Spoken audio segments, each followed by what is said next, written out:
सोनम वांगचुक से आपके बच्चे कि आपके ग्रैंडसन? नहीं, मेरे बच्चे।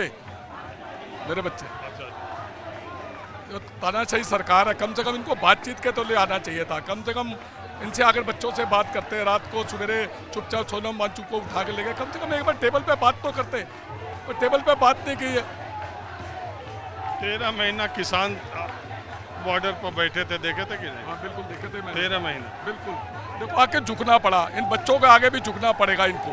ये जो युवा शक्ति है ना, इनके आगे अच्छों को झुकना पड़ा, आगे भी इनको झुकना पड़ेगा। ये तानाशाही सरकार को एक बार तो इस्तीफा देना पड़ेगा धर्मेंद्र प्रधान को। एक बात बताइए, ये भारत लोकतंत्र है, लोकतांत्रिक व्यवस्था में वो चुनाव जीतते जा रहे हैं, उनको जन समर्थन मिलते जा रहा है और उनके फैसले को आप तानाशाह कर। अभी चुनाव हुआ बंगाल में, अभी वो जीते, अभी दिल्ली, इसी दिल्ली में वो चुनाव जीते, अभी जितने पीछे चुनाव होते जा रहे हैं सब तो वही जीतते जा रहे हैं, जो हार रहे हैं उसमें वो तो हर तरह का हथकंडा, SRI करा दिया, बहुत चीज़ें करवा दी उन्होंने, हर कोई हथकंडे सारे अपनाते हैं, ED CBI सब कुछ उनके पास है। तो आप बीजेपी के विरोधी हैं? नहीं, विरोधी तो मैं हूँ, जब बच्चों से बात नहीं करे तो मैं तो विरोधी हूँ। जब बच्चों से तानाशाही सरकार अब आजकल एक तरीका ये हो गया, धरना, विरोध प्रदर्शन में कॉन्स्टिट्यूशन की किताब और अम्बेडकर जी की फोटो लेके पहुंचना। ये मेरी अधिकार है, जन्मसिद्ध अधिकार। मैं अपने अधिकार का प्रयोग करने आया हूँ, और ये केंद्र में जो सरकार है और ये सरकार सोचती है मैं इनके अधिकार को कुचल के इनके बच्चों के अधिकार को कुचल के मैं तंत्र स्थापित करना चाहता हूँ।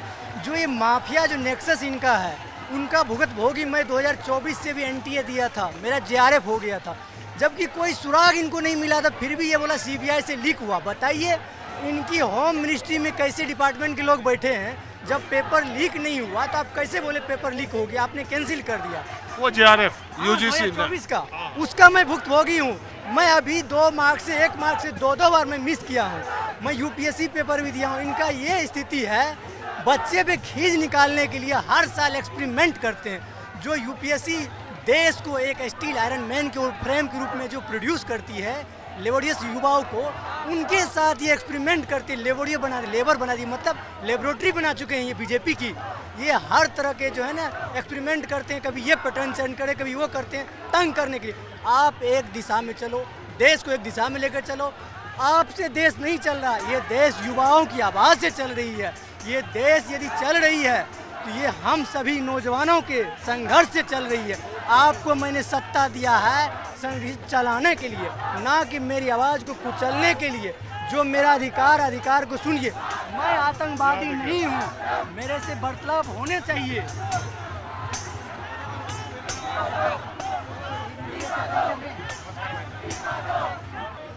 इस आंदोलन में नौजवान हैं, किसान भी आ रहे हैं, उन बच्चों के माँ बाप भी आ रहे हैं, उनके दादा लोग, दादी भी आ रहे हैं जो एग्ज़ाम दे रहे हैं, जो पर्चे लीक हो रहे हैं। और ये एक बात आपने देखा होगा, न्यूज़ 24 पर हमने जब जब पर्चा लीक की खबरें दिखाई और जब जब प्रतियोगी परीक्षाओं के बारे में चर्चा की, तब तब हमने ये कहा कि ये देश की सबसे बड़ी समस्या है और इसे राष्ट्रीय समस्या के तौर पर देखा जाना चाहिए। इसमें राजनीति का और इसमें सत्ता पक्ष और विपक्ष का सवाल नहीं होना चाहिए। इसमें सारे दलों को ऊपर उठकर इसको अपनी टॉप प्रायोरिटी में रखना चाहिए। आपने देखा आज़ादी के बाद एक तरफ तो हम आज चांद पर जा रहे हैं, हम दुनिया में आज भी हमने अंतरिक्ष में जाने का अपना एक नया अभियान छेड़ा। एक तरफ तो हम वहाँ जा रहे हैं, दूसरी तरफ हम अपने बच्चों की प्रतियोगी परीक्षाएं कराने के लिए इंडियन एयरफोर्स तक की हमें मदद लेनी पड़ रही है, क्योंकि पेपर लीक कराने वालों का नेक्सस इतना बड़ा है कि सरकार के बस की या सरकार के सिस्टम की या NTA के सिस्टम के बस की बात नहीं है कि वो पेपर को एक जगह से दूसरे जगह सुरक्षित हाथों में पहुंचा सके। इसलिए उसने जो है एयरफोर्स, अब देखिए गर्मी इतनी ज़्यादा है, उमस इतनी ज़्यादा है, मैं तो यहाँ कार्यक्रम कवर कर रहा हूँ और ऐसा लग रहा है कि डिहाइड्रेशन हो गया। और तमाम बच्चे जो यहाँ पर जितने लोग हैं, जो लोग कर रहे हैं, अनशन कर रहे हैं, उन बच्चों में उनकी तबीयत भी ख़राब हो रही है। और सोनम वांगचुक को 21 दिन हो गए। मैं कुछ खास लोगों के साथ हूँ, खास इसलिए कि ये IITN है और ख़ास इसलिए कि ये भी धरना प्रदर्शन में आए हैं। और इनका परिचय मुझे बताया गया कि इंडियन इंजीनियरिंग सर्विसेज, जो कि UPSC से होती है और एक देश की बहुत ही महत्वपूर्ण और प्रतिष्ठित परीक्षा है, वो पास करने के बावजूद भी इन्होंने नौकरी छोड़ दी और आप IIT से मसला आपके यहाँ आने का क्या है, और IIT करने के बाद भी आप लोग इस तरह के आंदोलन में आने की वजह क्या? आप बिल्कुल सही बोल रहे हैं कि बहुत सारे पढ़े लिखे लोग जो बढ़िया सॉफ्टवेयर कंपनी में बढ़िया नौकरी कर रहे हैं, सब लोग यही सोचते हैं हमें आने की क्या ज़रूरत है।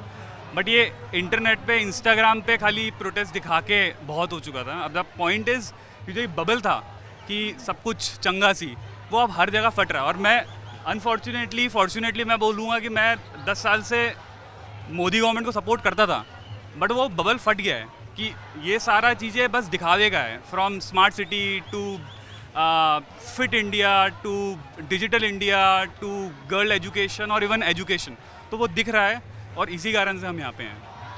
15 साल पहले भी एक ऐसा ही आंदोलन भ्रष्टाचार के खिलाफ हुआ और कहा गया कि भारत में बबल फूट गया। अन्ना आंदोलन की बात कर रहा हूँ, और तमाम विदेशों से प्रोफेशनल्स छोड़ करके आए, यहाँ आंदोलन हुआ, बड़ा उसका पब्लिक को बड़ा सपोर्ट मिला, बड़ी गैदरिंग हुई।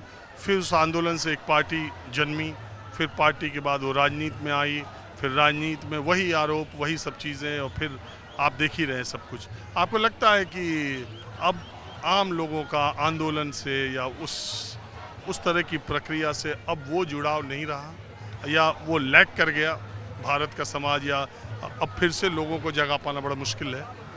सर मैं ना जीता जागता उदाहरण हूँ।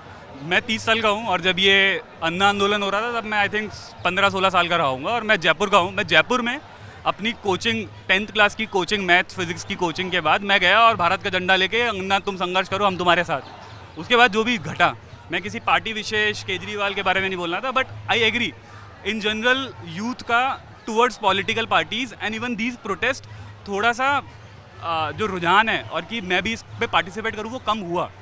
बट अब वो है ना, अब जब चीज़ें एट बेस हर फंडामेंटल चीज़ पे ही आ रही है, from public infra to education to सब कुछ, तो तब हो गया है कि यार उठना पड़ेगा। अब वो कुछ भी हो, है ना। अब मुझे नहीं पता ये दीप के क्या करेंगे, या आशुतोष राका जो खुद भी IIT कानपुर का मेरा स्कूल का सीनियर है ना, वो क्या करेंगे मुझे नहीं पता, लेकिन एटलीस्ट जो ये कॉज है वो तो सही है। अपार्ट अब वो पॉलिटिक्स में जाके क्या करें, हो सकता है कि ये 100% है, अगर 100% में से 2 लोग भी सही निकले, 2% भी सही निकले, तो भी देश के लिए अच्छा ही है, क्योंकि सबकी तो गारंटी नहीं ले सकते हैं। आपका नाम क्या है? मेरा नाम प्रेमपाल सिंह है। मैं IIT रोड की 2018 ग्रेजुएट हूँ, और 2018 में ही मैंने UPSC इंजीनियरिंग सर्विसेज निकाला था। I was one of the youngest of the batch. मैंने 6 साल सर्विस की, और अभी 6 महीने पहले मैंने रिज़ाइन किया है सर्विस।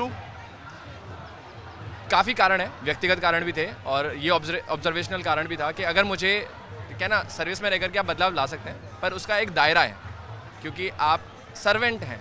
जो आपका लीडर है वो डिसाइड करेगा किस पॉलिसी पे एग्जीक्यूशन करना है, और जो लीडर्स जिस तरीके से इलेक्ट होकर जा रहे हैं, वो उनके लिए ना बड़ी कह सकते हैं फ़ायदे की बात है कि अगर समाज अशिक्षित रहेगा तो उनके लिए चुन पाना बहुत आसान रहेगा।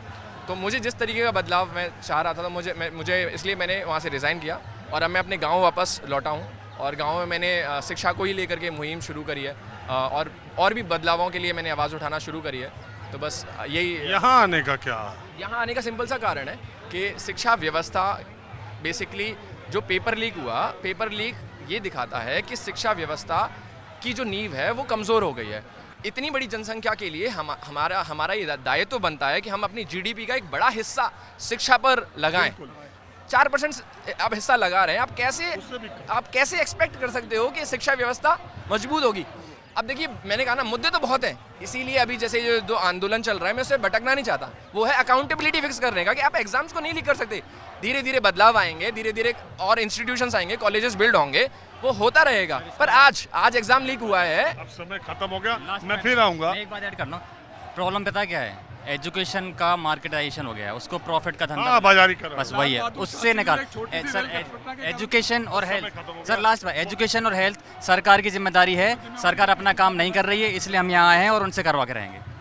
सोनम वांगचुक के उठाए जाने के बाद यह आंदोलन 20 जुलाई संसद के सत्र शुरू होने से पहले कितने घंटे, कितने दिन तक यहाँ पर चल पाएगा, ये एक बड़ा सवाल है। कैमरामैन उमेश सिंह के साथ राजीव रंजन, न्यूज़ 24 दिल्ली।